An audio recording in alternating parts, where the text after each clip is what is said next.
بسم الله الرحمن الرحيم. السلام على الحسين وعلى علي بن الحسين وعلى أولاد الحسين وعلى أصحاب الحسين. We have in the ziyarah of Imam al-Hussein عليه السلام أشهد أنك قتلت ولم تمت بل برجاء حياتك حيت قلوب شيعتك وبضياء نورك اهتدى الطالبون إليك. I bear witness that you were killed but you did not die. Every year we remember Imam al-Hussein.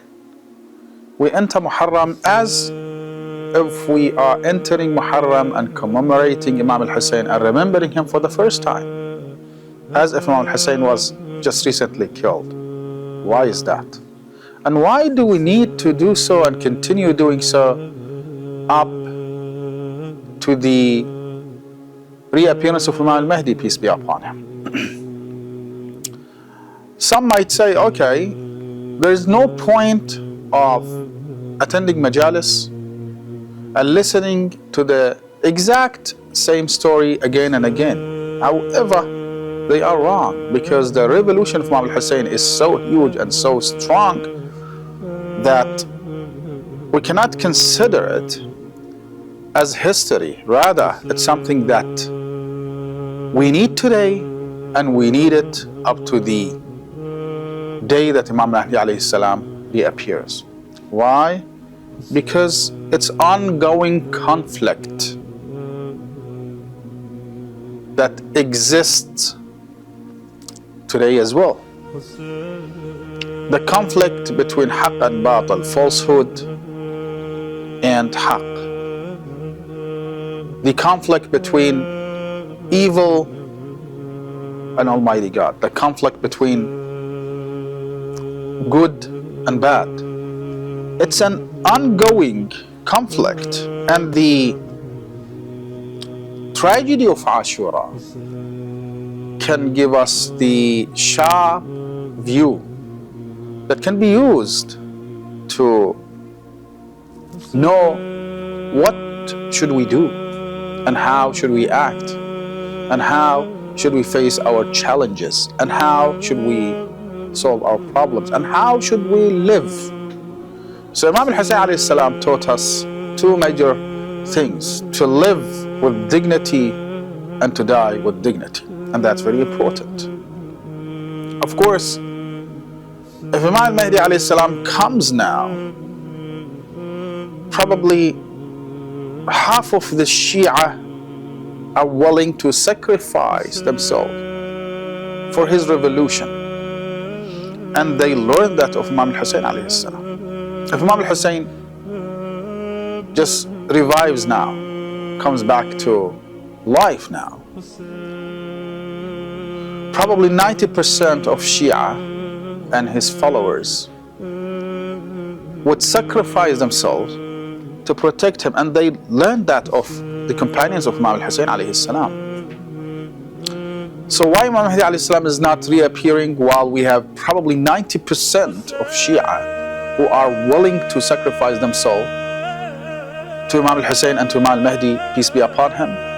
Because Imam al-Hussein alayhi salam taught us two lessons. The first lesson is how to die with dignity, and the second lesson is how to live with dignity. And we as Shia learned the first lesson very well. We are willing to die to protect our religion, to protect our dignity, to protect Islam, to protect Ahlul Bayt. We are willing to do so. However, are we willing, and did we learn the lesson of Imam al-Hussein, how to live with dignity? That's something else.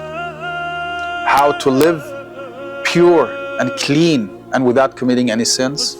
How to use patience. Are we willing to live as the companions of Imam Ali, the commander of the faithful, peace be upon him, lived in his era when he was set back in his home, when they burned his house and his home and killed brutally his wife, Lady Fatima. And Imam Ali's companions were looking at Imam Ali waiting for his orders, such as Miqdad. He put his hand on his sword and he was looking into the eyes of Imam Ali alayhi salam, waiting for his orders. Can we control our angers or not? Can we control our desires or not? So Imam al-Hussein alayhi salam's revolution has the strength to teach us to live with dignity as well, and that's important. And we as Shia community should learn that lesson of Imam al-Hussein alayhi salam. Live with dignity. It's not easy. Probably sometimes we might say it's easier for someone who is in prison to die instead of getting tortured in prison. However, what is his obligation while he is in prison? He has to use patience. Is he allowed to commit suicide? Of course not. And that's why we are not with euthanasia. Because yes, this person is suffering a lot. Can he terminate his life? No. This is the test of Allah subhanahu wa ta'ala for such a person. This is the test. He has to use patience. So if someone uses patience in a sickness that doesn't have any cure, he will be living with dignity. He will be learning of Imam al-Hussein how to live with dignity. How? You might say Imam al-Hussein sacrificed himself. He was killed, he was martyred. Yes, but the revolution of Ashura has 2 pages. The first page is about how to die with dignity, like Imam al-Hussein, like al-Abbas, like Ali al-Akbar, al-Qasim, like Habib and Zuhair and Burair, and the rest of companions of Imam al-Hussein alayhi salam. The second page of Ashura teaches us how to live with dignity, like Imam Zayn al-Abidin, like Lady Zainab. They did not commit suicide. Imam Zayn al-Abidin saw what he saw. Lady Zainab saw what she saw on the day of Ashura, but they did not commit suicide. They cried, they wept, but they did not commit suicide. They lived with that story. They conveyed the message of Imam al-Hussein alayhi salam to all nations. So we have to learn this lesson. That's why the revolution of Imam al-Hussein is very relevant today. It is very relevant to us because we can learn of this revolution how to live with dignity as well. And if we get that lesson,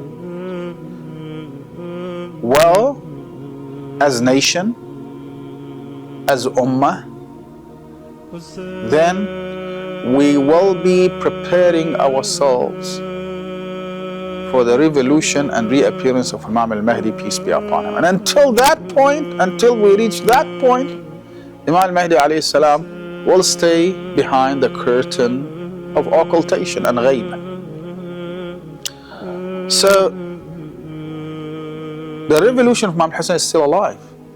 And the endless lessons and teachings that we can get of the revolution of Imam al-Hussein alayhi salam is still here.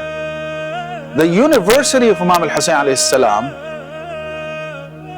is still open and accepts enrollments regardless of your background, whether you are an atheist, Jewish, Christian, Muslim, Shia, whether you are old or young, whether you are sinful or pious, you can enter the University of Imam al-Hussein and learn of Imam al-Hussein alayhi salam. This is the strength of the revolution of Imam al-Hussein.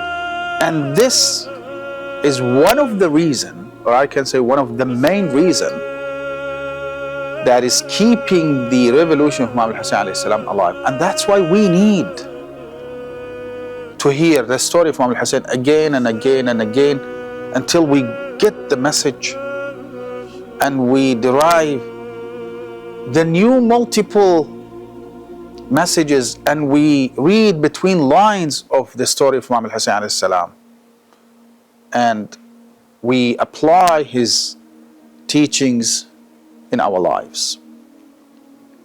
So we'll keep crying for Imam al-Hussein, remembering him. We'll keep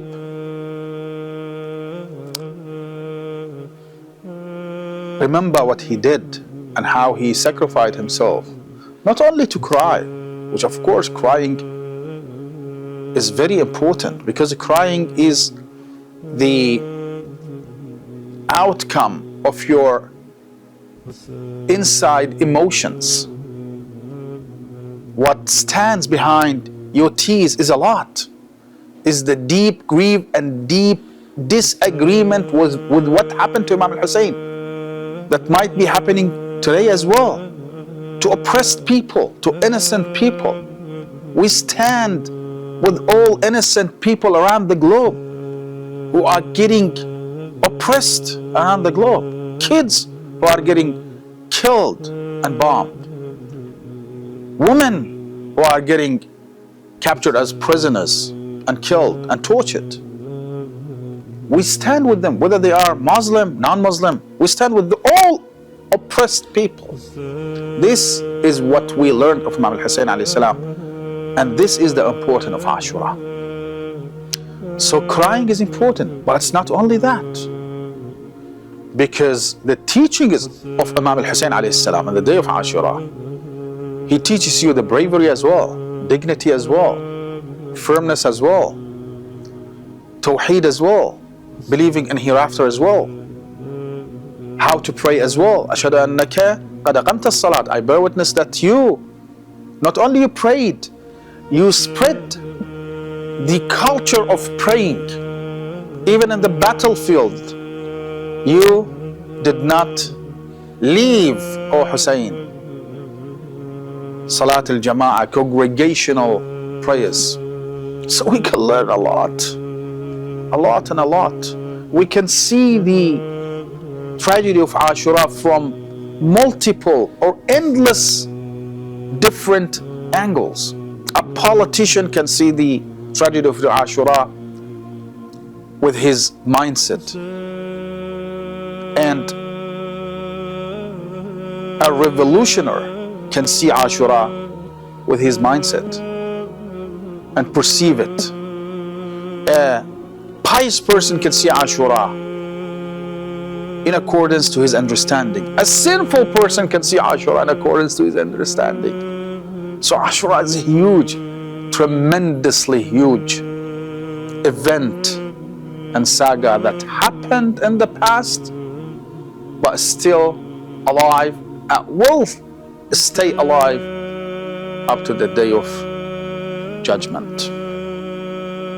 So let's do our duties in Muharram. Let's attend majalis. Let's hear and listen about Imam Hussein alayhi salam.